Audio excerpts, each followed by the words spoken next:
नमस्कार, बहुत बहुत स्वागत आप सभी का। आप देख रहे हैं खबर दोपहर और आपके साथ मैं हूं राजेंद्र देव। और आइए अब खबरों पर विस्तार से बात और शुरुआत एक बड़ी खबर के साथ। प्रयागराज से इस वक्त हमारे पास श्रीकांत त्यागी से जुड़ी हुई है। गिरफ्तारी से बचने की फिराक में है श्रीकांत त्यागी और हाईकोर्ट का दरवाजा खटखटा सकता है श्रीकांत त्यागी। जी हां, ये बड़ी खबर। हाईकोर्ट में अग्रिम जमानत की अर्जी दाखिल करने की तैयारी है श्रीकांत त्यागी की और श्रीकांत के करीबी रिश्तेदारों ने हाईकोर्ट के वकीलों से संपर्क साधा है। अग्रिम जमानत की अर्जी दाखिल करने को लेकर कानूनी राय ली गई है। हाईकोर्ट के दो बड़े वकीलों से संपर्क किया गया है। श्रीकांत त्यागी के रिश्तेदारों के द्वारा 1 से 2 दिनों में अग्रिम जमानत की याचिका दाखिल कर उसे अर्जेंसी पर सुने जाने की गुहार लगा सकता है श्रीकांत त्यागी। बड़ी खबर, बुधवार को दाखिल की जा सकती है श्रीकांत त्यागी की ओर से अग्रिम जमानत की अर्जी। हाईकोर्ट के वकीलों ने जरूरी कागजात मुहैया कराने को कहा है।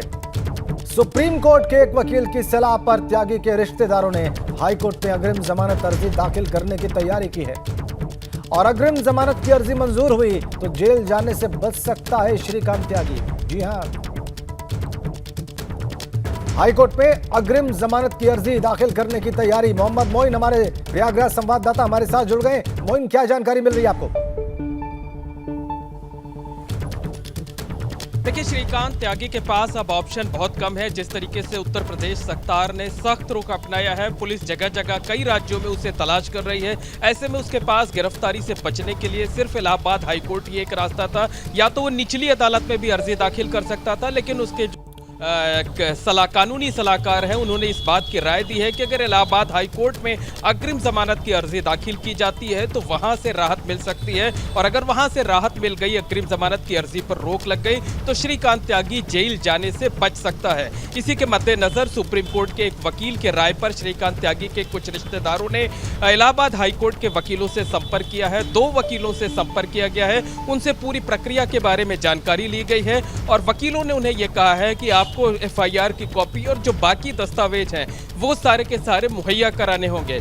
अब देखने वाली बात यह होगी कि कब जो है वकीलों को ये कागजात मुहैया कराए जाते हैं, क्योंकि जब कागजात मुहैया कराए जाएंगे उसके 48 घंटे के बाद ही अग्रिम जमानत की अर्जी दाखिल की जा सकती है। हालांकि आजकल जो हाई कोर्ट में सुनवाई की व्यवस्था चल रही है उसमें 1 हफ्ते से 10 दिनों का वक्त लग जा रहा है। ऐसे में दलील ये दी गई है, तैयारी इस बात की गई है कि जब अग्रिम जमानत की अर्जी दाखिल की जाएगी तो अदालत से अनुरोध किया जाएगा कि हाईलाइटेड मामला है, गलत तरीके से फंसाया गया है, इसलिए इस पर जल्द से जल्द सुनवाई कर ली जाए। लेकिन कोर्ट इसे मंजूर करता है या नहीं, ये देखने वाली बात होगी। तो ये जरूर कहा जा सकता है कि उत्तर प्रदेश सरकार ने जो सख्ती की हुई है, पुलिस जो लगातार छापेमारी कर रही है, उसका असर दिखने लगा है और श्रीकांत त्यागी ने जो है अब कानूनी विकल्प तलाशने शुरू कर दिए हैं। मोइन, खबर यह भी थी कि यहाँ पे नोएडा की जो सूरजपुर कोर्ट है वहां भी वो सरेंडर कर सकता है और इसीलिए वहां पर पुलिस फोर्स तैनात है।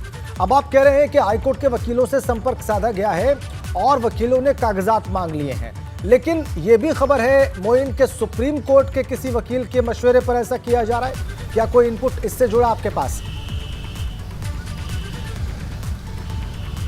देखिए, आपको बता दें कि ये मामला कल तक इतना हाईलाइटेड नहीं था, लेकिन कल जब श्रीकांत त्यागी के कुछ साथी जो है अपार्टमेंट पे पहुंचे, आज सुबह बुलडोजर चला और जिस तरीके से उसकी लोकेशन उत्तराखंड में पाई गई उसके बाद सरकार ने ज्यादा सख्ती दिखाई है। सरेंडर करने की सूरत में जमानत तुरंत मिलने की उम्मीद ना के बराबर है। इसका साफ मतलब है कि श्रीकांत त्यागी को जेल जाना ही पड़ेगा। फिलहाल वो जेल जाने से बचना चाहता है और इसी वजह से उसे इस बात की राय दी गई है कि अगर वो निचली अदालत यानी गौतम बुद्ध नगर की जिला अदालत के बजाय अगर इलाहाबाद हाई कोर्ट में अग्रिम जमानत की अर्जी दाखिल करता है तो वहां से उसे शायद राहत मिल सकती है। वैसे जो हमारी वकीलों से बात हुई है उनका ये कहना है कि मामला जिस मेरिट पर है, जिस तरीके से ज्यादा हाईलाइटेड है, उसमें श्रीकांत त्यागी को फौरी राहत तुरंत मिल पाने की उम्मीद कम ही है, क्योंकि हाईकोर्ट में जिस तरीके से मुकदमों की बाढ़ लगी हुई है उसमें करीब 10 दिनों का वक्त लग सकता है जब श्रीकांत त्यागी की तरफ से अर्जी दाखिल की जाएगी। और 10 दिनों तक उत्तर प्रदेश पुलिस, उत्तर प्रदेश एसटीएफ की नजर से बच पाना आसान बात नहीं है, क्योंकि श्रीकांत त्यागी निश्चित तौर पर अलग अलग जगहों पर अपनी लोकेशन बदल रहा है। जिस तरीके की जानकारी मिली है, पुलिस से बचता फिर रहा है, तो 10 दिनों तक बच पाना आसान नहीं होगा। इसलिए जो भी कानूनी विकल्प हैं,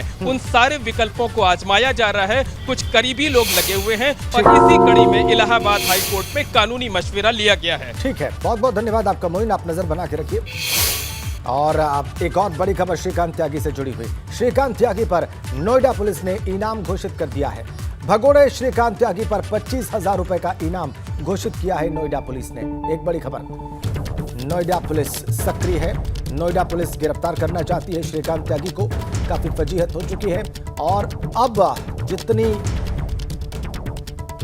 चुस्ती दिखाई जा रही है उसका एक उदाहरण आप देख लीजिए। 25,000 रुपए का इनाम घोषित श्रीकांत त्यागी पर।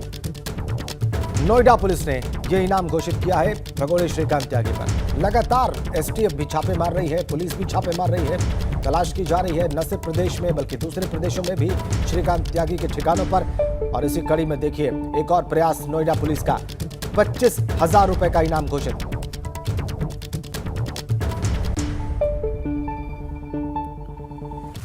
और नोएडा के गालीबाज नेता श्रीकांत त्यागी की आखिरी लोकेशन मिल गई है।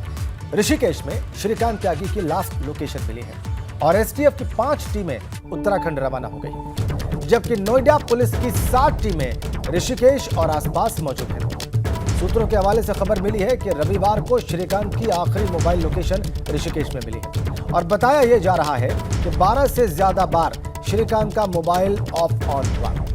वहीं श्रीकांत हरिद्वार में एक जगह सीसीटीवी में भी कैद हुआ। आखिरी लोकेशन ऋषिकेश में, उत्तराखंड में 5 टीमें एसटीएफ की उत्तराखंड पहुंची हुई हैं और तलाश की जा रही है श्रीकांत त्यागी की। लास्ट लोकेशन मिली है ऋषिकेश के पास और इसीलिए एसटीएफ की 5 टीमें उत्तराखंड पहुंची हुई हैं श्रीकांत त्यागी की तलाश में। ये बड़ी खबर।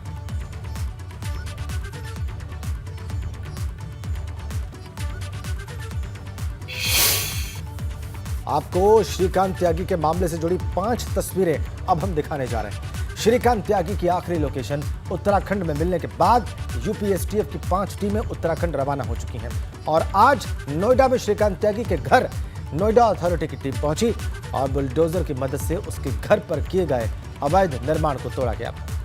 बुलडोजर से पहले हथौड़े से घर के बाहर अवैध निर्माण पर कार्रवाई की गई और वहीं इस कार्रवाई के बाद मौके पर मौजूद स्थानीय लोगों ने खुशी जाहिर की, मिठाइयां बांटी। नोएडा अथॉरिटी की कार्रवाई के दौरान पुलिस और अथॉरिटी के अधिकारी भी वहीं पर मौजूद रहे।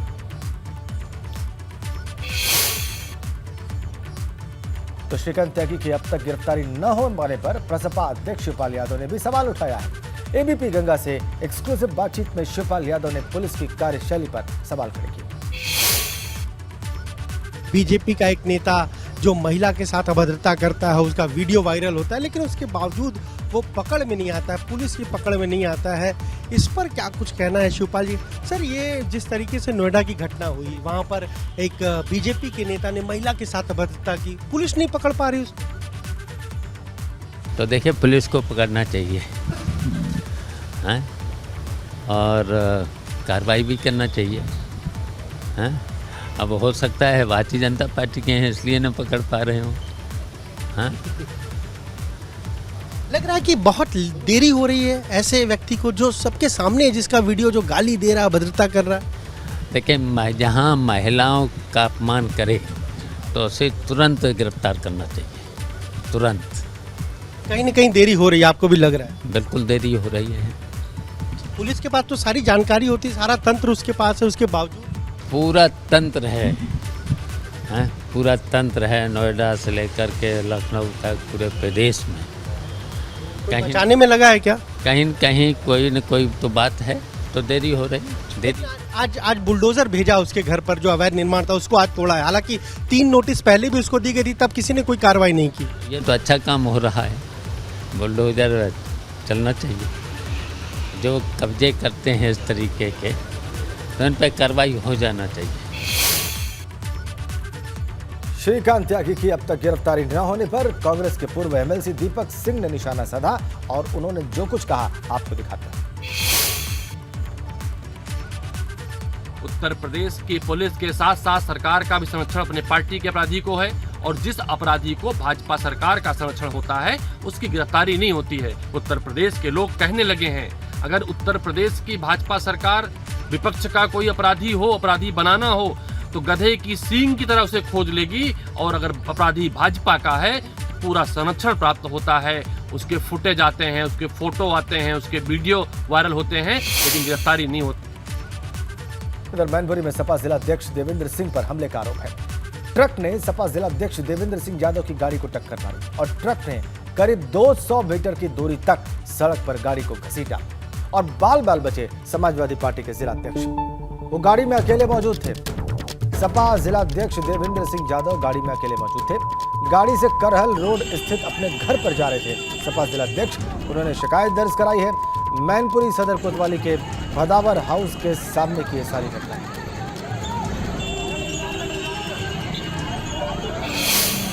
करीब 200 मीटर तक घसीटता हुआ लेकर गया गया। जिलाध्यक्ष ने शिकायत दर्ज कराई है, अपने ऊपर हमले का आरोप लगाया है।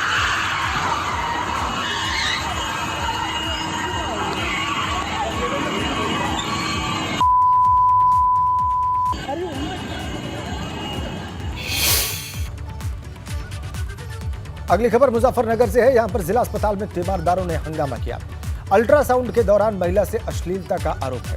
तीमारदारों की डॉक्टर्स के साथ नोकझोंक भी हुई है। सिटी कोतवाली इलाके में मौजूद जिला चिकित्सालय का सारा मामला है। जिला चिकित्सालय के डॉक्टर्स ने आरोपों को निराधार बताया। तीमारदारों पर डॉक्टर से मारपीट और तोड़फोड़ का आरोप है। डॉक्टर्स ने एकजुट होकर हड़ताल का भी ऐलान कर दिया और पुलिस अस्पताल में लोगों को समझाने में जुटी। बड़ी खबर मुजफ्फरनगर से। तीमारदारों और डॉक्टर्स में झड़प। जिला अस्पताल में तीमारदारों का हंगामा। अल्ट्रासाउंड के दौरान अश्लीलता का आरोप महिला के साथ। एक साथ एकजुट होकर डॉक्टर्स हड़ताल पर जाने का ऐलान कर चुके हैं। यह मुजफ्फरनगर के अस्पताल की तस्वीरें।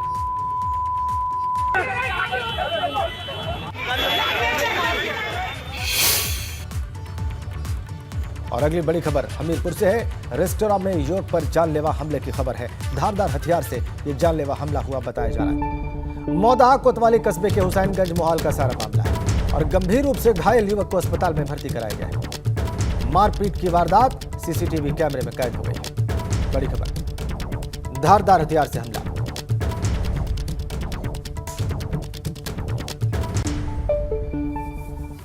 इधर लखनऊ के सिविल अस्पताल में जन्मदिन का जश्न मनाने वाले वीडियो पर उप मुख्यमंत्री और स्वास्थ्य मंत्री ब्रजेश पाठक ने संज्ञान लिया है और जांच के आदेश दिए।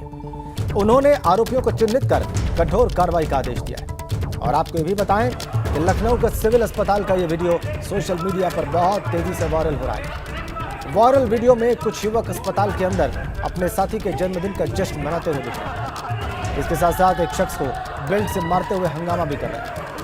स्वास्थ्य मंत्री ब्रजेश पाठक ने इस मामले में ट्वीट करके लिखा है कि सिविल अस्पताल लखनऊ में कर्मचारियों की ओर से चिकित्सालय की गरिमा और शुचिता को धूमिल कर भर्ती मरीजों को होने वाली असुविधा के वीडियो संज्ञान लिया है।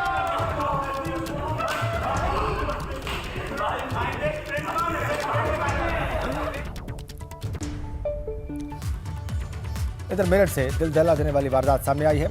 शहर के पॉश इलाके शास्त्री नगर में रिटायर्ड कांस्टेबल की पत्नी और उसकी नातिन की गला रेत कर हत्या करने से हड़कंप मच गया। मौके पर पहुंची पुलिस ने शवों को कब्जे में लेकर जांच शुरू कर दी है। वारदात की खबर पर आईजी प्रवीण कुमार भी मौके पर पहुंचे। वारदात मेरठ के नौचंदी थाना इलाके के शास्त्री नगर में जी ब्लॉक में। Retired head constable Ratan Singh की मौत के बाद उनकी पत्नी कौशल अपनी 12 साल की नातिन तमन्ना के साथ रह रही थी, लेकिन आज सुबह जब काम करने वाले उनके घर पर पहुंचे तो डबल मर्डर की जानकारी। दोनों की बेरहमी से हत्या कर दी गई। खून से लथपथ दोनों के शव पर धारदार हथियार के निशान थे। पुलिस मौके पे पहुंची, यहाँ पे फॉरेंसिक टीम और अन्य टीमें भी यहाँ पे फील्ड यूनिट पहुंची हैं और वो घटनास्थल का निरीक्षण कर रही हैं। और इसमें जो पुलिस के द्वारा भी चीज़ों को पूछा जा रहा है, पूछताछ की जा रही है लोगों से और किस तरह घटना हुई है। और यहाँ पे जो उनके घर वाले हैं वो भी जस्ट अभी पहुँचे हैं, उनसे भी बातचीत की जा रही है कि क्या कारण हो सकता है और सभी कारणों को पता किया जा रहा है और उसके आधार पर इसमें कार्रवाई की जाएगी। इधर यूपी की योगी सरकार संगम नगरी प्रयागराज में माफिया अतीक अहमद के कब्जे से खाली हुई जमीन पर गरीबों के लिए सस्ते दाम पर जो आशियाने बनवा रही है, उसे पाने के लिए लोगों में जबरदस्त होड़ है। प्रयागराज विकास प्राधिकरण इस जमीन पर 76 फ्लैट्स बनवा रहा है। इसे पाने के लिए अब तक 6000 से ज्यादा लोग आवेदन कर चुके हैं, यानी एक एक फ्लैट पर 80 से ज्यादा दावेदार अब तक सामने आ चुके हैं।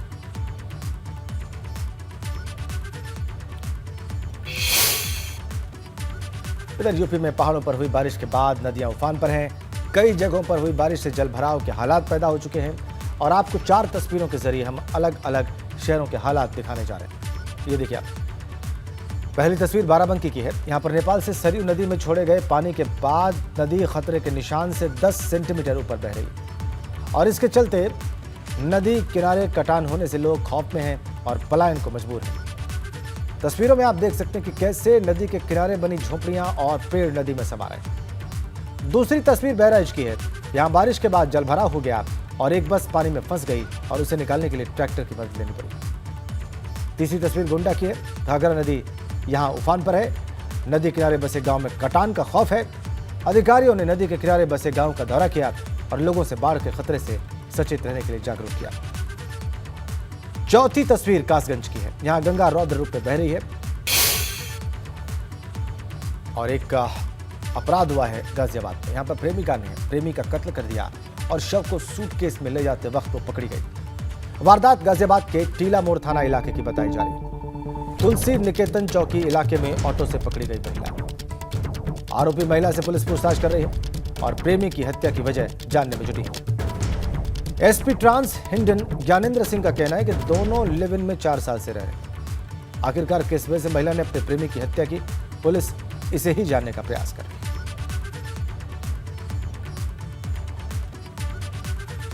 देखिए आप, इसी सूटकेस में हत्या करके उस शव को ले जा रही थी जब गिरफ्तार हो गई।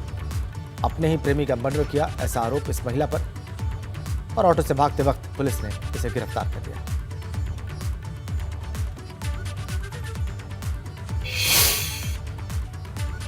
और इसी बीच में एक बड़ी खबर कानपुर से। कैबिनेट मंत्री राकेश सचान ACMM 3 कोर्ट पहुंचे हैं। जी हां, आर्म्स एक्ट के 31 साल पुराने मुकदमे में योगी सरकार में कैबिनेट मंत्री राकेश सचान को ACMM 3 की अदालत दोषी करार दे चुकी है। राकेश सचान पर कोर्ट से फरार होने का आरोप लगा था परसों और सचान के वकील पर कोर्ट की ऑर्डर कॉपी छीनने का भी आरोप लगा था। वहीं राकेश सचान के 3 और मुकदमों में गवाही चल रही है। 2 मुकदमों में अभियोजन के गवाह पक्षद्रोही हो चुके हैं और एक मुकदमे के वादी की मौत हो चुकी है। ACMM 3 कोर्ट पहुंचे हैं राकेश सचान, जो कि उत्तर प्रदेश सरकार में कैबिनेट मंत्री हैं। MSME विभाग के, खादी विभाग के, टेक्सटाइल डिपार्टमेंट के, सेरिकल्चर डिपार्टमेंट के कैबिनेट मंत्री राकेश सचान।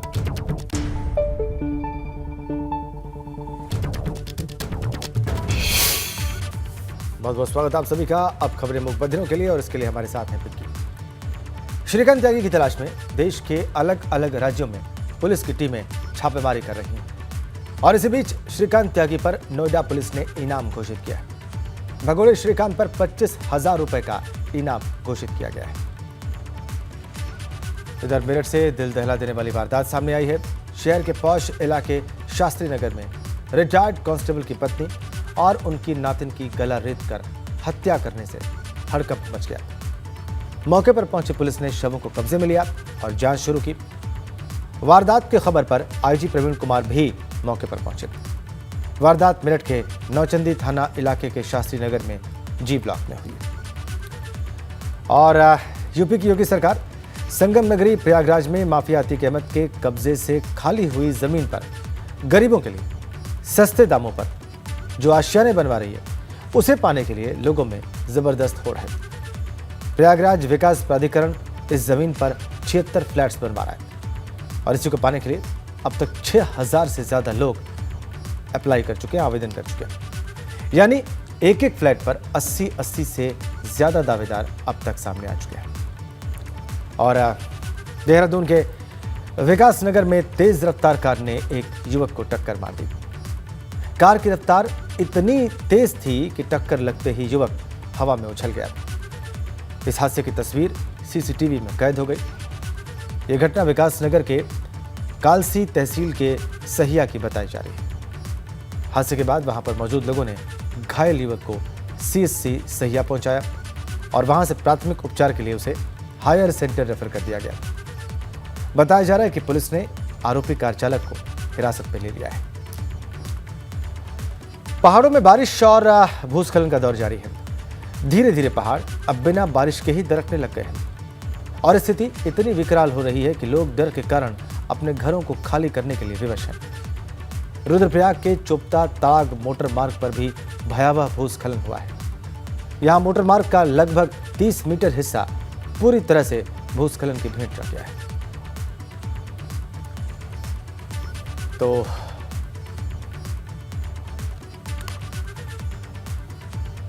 एक बड़ी खबर इसी बीच में हमारे पास है नोएडा से। श्रीकांत त्यागी के वकील की तरफ से सूरजपुर कोर्ट में सरेंडर की एप्लीकेशन लगाई गई है। जी हां, कोर्ट ने श्रीकांत त्यागी के वकील की एप्लीकेशन पर संज्ञान लेते हुए नोएडा पुलिस से श्रीकांत त्यागी के खिलाफ मुकदमों की रिपोर्ट मांगी है। पुलिस से रिपोर्ट आने के बाद कोर्ट आगे की कार्रवाई करेगा। बड़ी खबर, सूरजपुर कोर्ट, जैसा कि हम आपको लगातार बता रहे थे, सूरजपुर कोर्ट में सरेंडर कर सकता था, लेकिन यहां पर एप्लीकेशन दाखिल की गई है श्रीकांत त्यागी के द्वारा। नोएडा के सूरजपुर कोर्ट की बात कर रहे हैं हम। श्रीकांत त्यागी के वकील ने कोर्ट में सरेंडर एप्लीकेशन डाली है। पुलिस से जवाब मांगा है कोर्ट ने संज्ञान लेते हुए। कोर्ट में सरेंडर एप्लीकेशन दाखिल की गई है श्रीकांत त्यागी के वकील के द्वारा। बड़ी खबर। और अब कोर्ट ने पुलिस से जवाब मांगा है और पुलिस के रिस्पांस के बाद ही आगे की कार्रवाई करेगा कोर्ट। नोएडा के सूरजपुर कोर्ट में यह सरेंडर एप्लीकेशन डाली गई है श्रीकांत त्यागी के द्वारा, जो फरार है, जिस पर नोएडा पुलिस ने 25,000 रुपए का इनाम भी घोषित कर दिया है। उसी श्रीकांत त्यागी के वकील ने इसी नोएडा की कोर्ट में, सूरजपुर कोर्ट में सरेंडर की एप्लीकेशन डाली है। बड़ी खबर।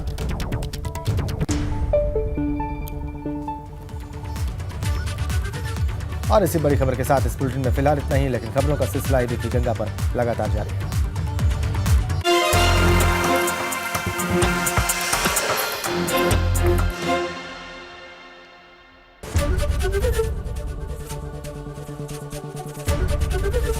एबीपी गंगा, खबर आपकी, जुबान आपकी।